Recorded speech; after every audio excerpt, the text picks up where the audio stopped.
आज की इस वीडियो में हम ग्रामर के बारे में पढ़ेंगे।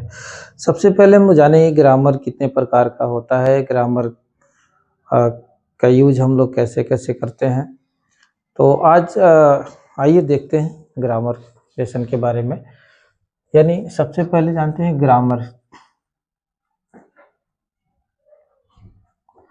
ग्रामर जो होता है वो 5 पार्ट में डिवाइड यानी 5 पार्ट्स में डिवाइड होता है। फर्स्ट का नाम होता है जिसको हम लोग ऑर्थोग्राफी कहते हैं, ऑर्थोग्राफी। सेकंड होता है जिसको हम लोग इटिमोलॉजी के नाम से जानते हैं, इटिमोलॉजी। थर्ड होता है जिसको हम सिंटैक्स कहते हैं, syntax.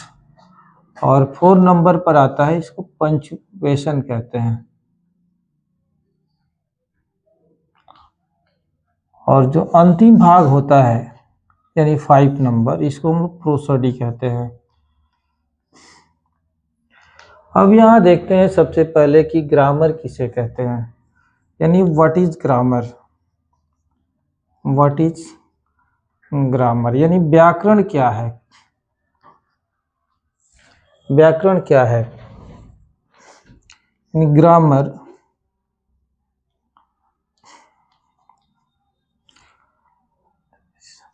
Grammar is the basis of any language,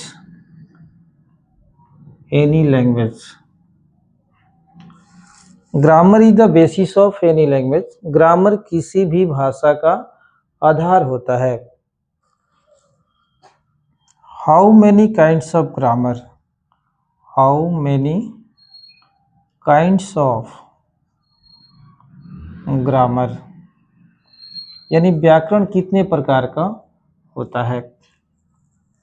there are 5 kinds of grammar यानी व्याकरण जो है वो 5 प्रकार का होता है।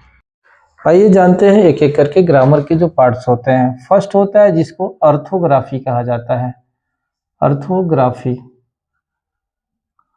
ऑर्थोग्राफी को हिंदी में वर्ण विचार कहा जाता है, हिंदी में इसको वर्ण विचार कहते हैं।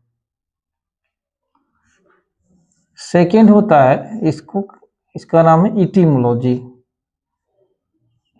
इटिमोलॉजी। इसको शब्द विचार कहा जाता है, शब्द विचार कहा जाता है। जबकि थर्ड नंबर पर होता है सिंटैक्स यानी वाक्य विचार, इसको हिंदी में वाक्य विचार कहा जाता है। जबकि 4 नंबर पे आता है पंक्चुएशन, पंक्चुएशन। इसको चिन्ह विचार कहते हैं, चिन्ह विचार कहते हैं।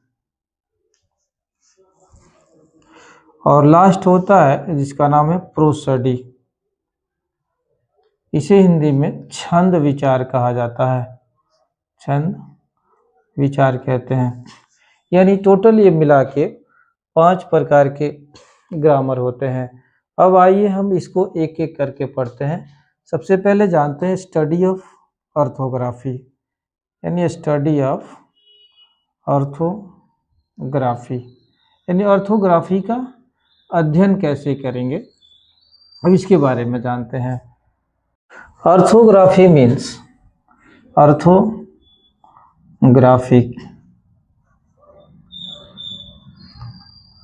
An orthography is the study of letter. यानी ऑर्थोग्राफी में हम लोग अक्षर का अध्ययन करते हैं। जैसे एग्जाम्पल में कहेंगे A B C D E F G H I J K L M N O P Q R S T U V W X Y Z. There are two kinds of orthography. There are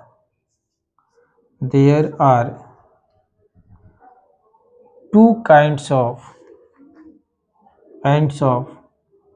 orthographic, यानी orthography जो है वो दो प्रकार का होता है, दो पार्ट में डिवाइड होता है। There are two types of orthography, first vowels and second consonants. तो आइए सबसे पहले वॉवेल्स के बारे में जानते हैं, वॉवेल्स क्या होता है।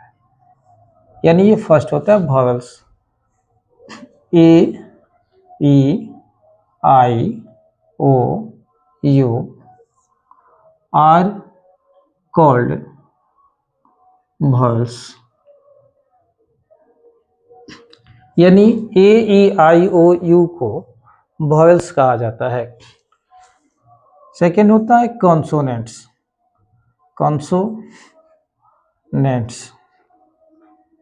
यानी वॉवेल को हम लोग हिंदी में स्वर वर्ण कहते हैं, जबकि कॉन्सोनेंट को व्यंजन वर्ण कहा जाता है। अब देखते हैं कॉन्सोनेंट्स, यानी all the letter except A E I O U are called consonants, यानी सभी अक्षर ए ई आई ओ यू के सिवाय सभी अक्षर जो होते हैं वो कॉन्सोनेंट कहलाते हैं। एक इसमें आता है सेमी वॉवेल्स, यानी नोट में लिखेंगे सेमी वॉवेल्स,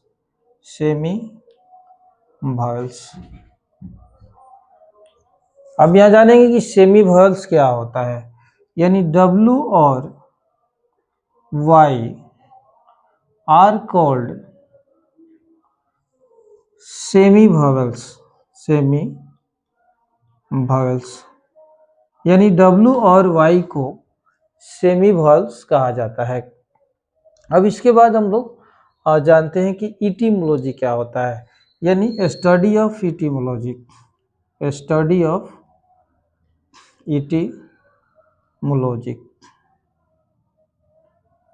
यानी अब हम लोग पढ़ेंगे सेकंड पार्ट, जो ग्रामर के सेकंड पार्ट होता है, इसको हम लोग इटिमोलॉजी के नाम से जानते हैं और हिंदी में इसे शब्द विचार कहा जाता है। तो सबसे पहले हम लोग जानते हैं इटिमोलॉजी क्या होता है। इटिमोलॉजी यानी etymology means, etymology is the study of word, यानी इटिमोलॉजी में हम लोग शब्दों का अध्ययन करते हैं। इटिमोलॉजी में हम लोग शब्दों का अध्ययन करते हैं, यानी etymology is the study of words. Example, जैसे हमने लिखा राम, टीचर, अगर हम इसको अलग अलग कर देते हैं, अलग अलग अगर लेटर अलग अलग हो जाता है तो फिर जो है इसका कोई अर्थ नहीं निकलेगा। जब तक वर्ड का कॉम्बिनेशन ठीक नहीं होगा तब तक जो है, जब लेटर कोई सेंटेंस नहीं बन सकता है, और जब तक लेटर का कॉम्बिनेशन सही नहीं होगा तब तक कोई वर्ड नहीं बनेगा। तो यहाँ जो है अगर हमने लिखा काऊ, जब तक वर्ड का जब तक हम लोग जो है वर्ड का कॉम्बिनेशन नहीं ठीक करते हैं तब तक सेंटेंस नहीं बनता है, और जब तक लेटर का कॉम्बिनेशन सही नहीं होता है तब तक वर्ड नहीं बनाया जा सकता है। अब आइए जानते हैं कि how many kinds of etymology. अब इसमें हम जानते हैं how many kinds of etymology, यानी how many kinds of etymology, यानी इटिमोलॉजी कितने प्रकार का होता है। There are there are 8 kinds of etymology, kinds of etymology, यानी इटिमोलॉजी जो होता है वो 8 प्रकार का होता है टोटल। इसका जो टाइप होता है वो 8 होता है। इसमें फर्स्ट होता है नाउन, प्रोनाउन,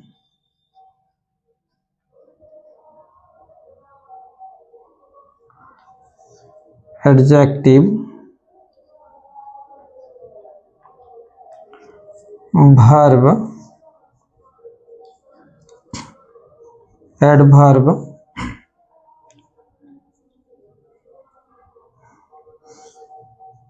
प्रीपोजिशन,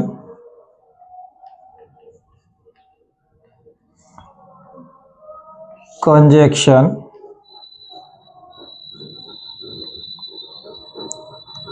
और लास्ट होता है इंटरजेक्शन, इंटरजेक्शन।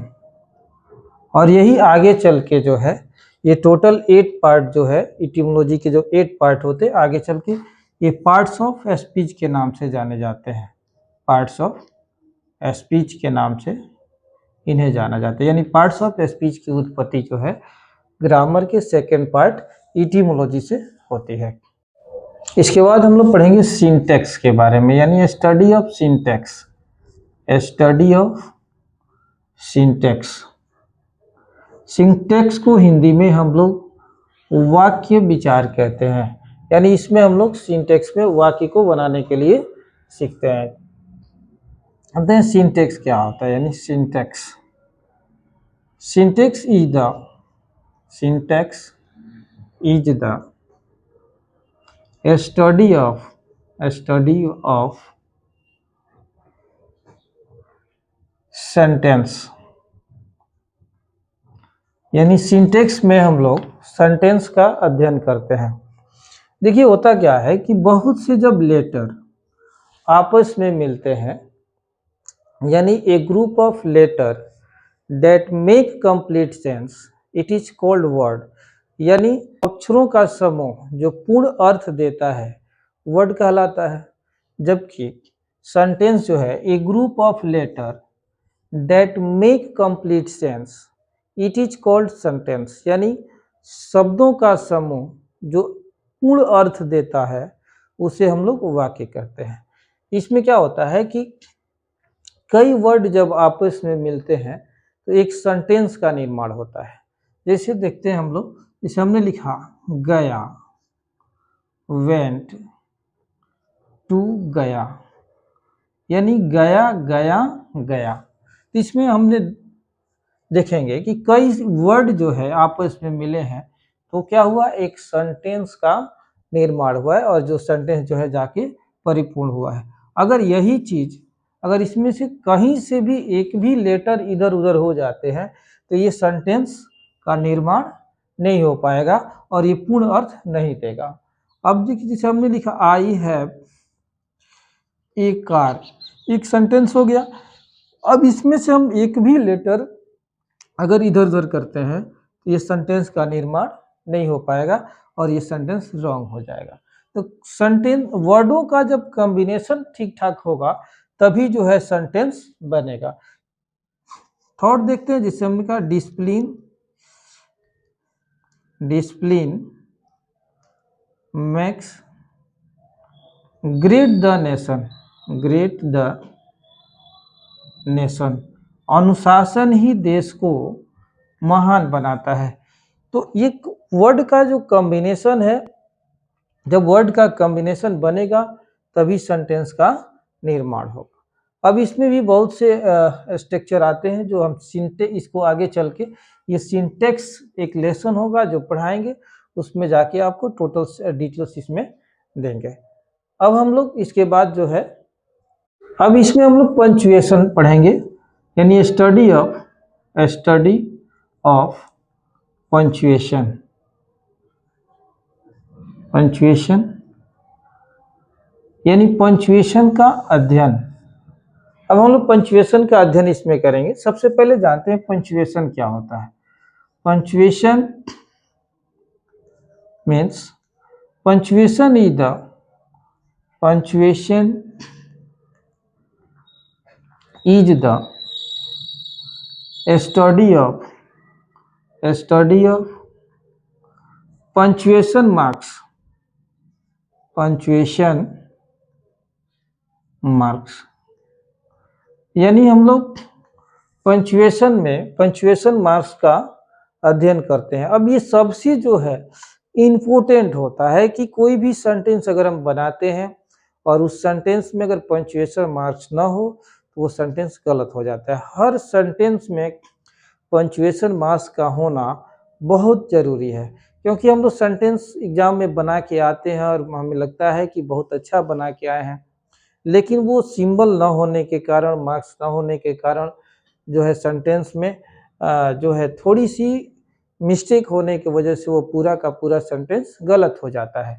अब यहाँ देखेंगे, जैसे हमने लिखा कि आई एम ए स्टूडेंट और किसी बच्चे ने लिखा आई एम ए स्टूडेंट और यहाँ लास्ट में वो फुल स्टॉप दे दिया, इसमें लास्ट में फुल स्टॉप नहीं है। अब यहाँ हमें राइट रॉन्ग सेंटेंस जो है अब चेक करेंगे, देखेंगे कि इसमें सेंटेंस जो है कौन राइट है कौन रॉन्ग है। अब यहाँ देखेंगे सेंटेंस में कि एक बच्चा जो है लिखा है कि आई एम ए स्टूडेंट और दूसरा लिखा आई एम ए स्टूडेंट और दोनों के सेंटेंस जो है सेम है, लेकिन एक का सेंटेंस गलत हो जाएगा और एक का सही हो जाएगा। बस इसका अंतर यही है कि ये बच्चा जो लिखा है वहाँ पे ये फुल स्टॉप छोड़ दिया है, मिस्टेक हो गया है इसको लिखने में, जिसके कारण से जो है ये सेंटेंस रॉन्ग हो गया। इतना मेहनत किया लेकिन वो मेहनत बेकार चला गया।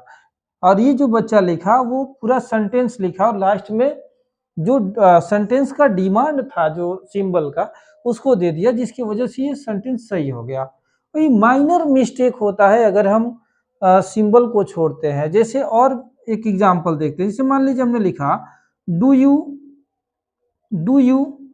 Read a book, do you read a book यानी क्या आप किताब पढ़ते हैं, और यहाँ जो है कोई सिंबल हमने नहीं दिया। इसी सेंटेंस को सेम हमने लिखा कि do you read a book और यहाँ पे जो है हमने क्वेश्चन मार्क्स का सिंबल दे दिया, क्योंकि यहाँ हम क्वेश्चन पूछ रहे हैं do you read a book, क्या आप किताब पढ़ते हो। अब हम देखेंगे कि इन दोनों सेंटेंस में जब कंपैरिजन कराएंगे कि राइट कौन है और रॉन्ग कौन है, तो यहाँ देखेंगे कि do you read a book ये ऑलरेडी रॉन्ग है। रॉन्ग होने का रीजन क्या है कि यहाँ पे हमने क्वेश्चन मार्क्स नहीं लगाया है, क्योंकि जब हम प्रश्न पूछते हैं तो वहाँ पे क्वेश्चन मार्क्स होना, अंत में क्वेश्चन वाक्य के अंत में क्वेश्चन मार्क्स होना बहुत जरूरी है। तो यहाँ do you read a book ये राइट हो जाएगा, क्योंकि यहाँ पे हमने क्वेश्चन मार्क्स दिया है। अब आइए हम लोग देखते हैं the main mark of punctuation. The main mark of punctuation, punctuation के कुछ मुख्य चिन्ह, जैसे हम इसमें देखेंगे कुछ ऐसे सिंबल होते हैं पंचुएशन में जिसको हमें याद रखना बहुत जरूरी होता है। किसी भी वाक्य को बनाने के लिए वो याद करना बहुत जरूरी होता है। अगर याद ना हो सिंबल की कौन सा कहाँ यूज करेंगे तो हम जो भी सेंटेंस बनाएंगे चाहे कितना भी बेहतरीन बना ले वो सेंटेंस गलत हो जाएगा बिना सिंबल का। यानी वाक्य के अंत में कौन सा सिंबल है होगा ये बहुत जरूरी होता है। जैसे अब देखिए फुल स्टॉप का सिंबल होगा, ऐसे डॉट कर देंगे। क्वेश्चन मार्क्स हो गया, क्वेश्चन मार्क्स इसका जो सिंबल होगा वो ऐसे हो जाएगा।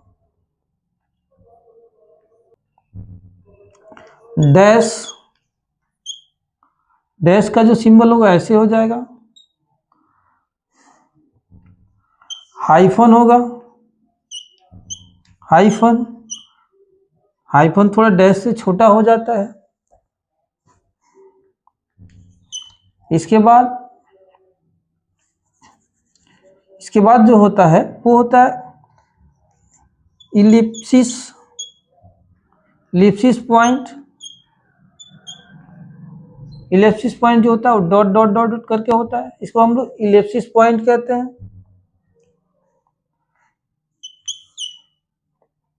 एपोस्ट्रोफी होता है, एपोस्ट्रोफी।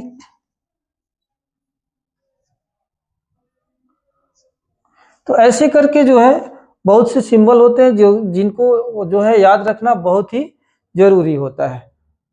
अब आइए देखते हैं हम लोग प्रोसोडी के बारे में। यानी प्रोसोडी क्या होता है?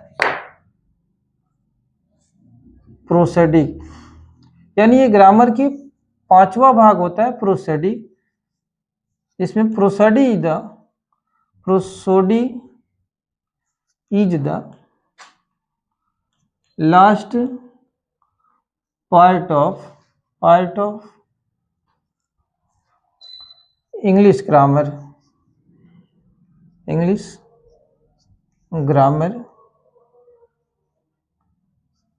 in which we treat the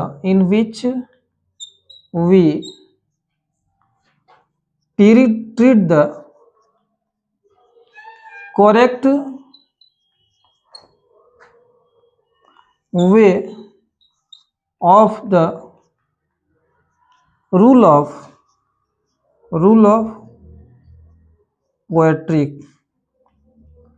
यानी कहने का मतलब प्रोसोडी जो है ग्रामर का अंतिम भाग होता है जिसमें हम लोग जो है पोएट्री के सही नियम की जानकारी प्राप्त करते हैं। इस तरह जो है ग्रामर लेसन समाप्त हुआ। ये वीडियो आपको कैसी लगी कमेंट में जरूर बताएं। Thank you very much.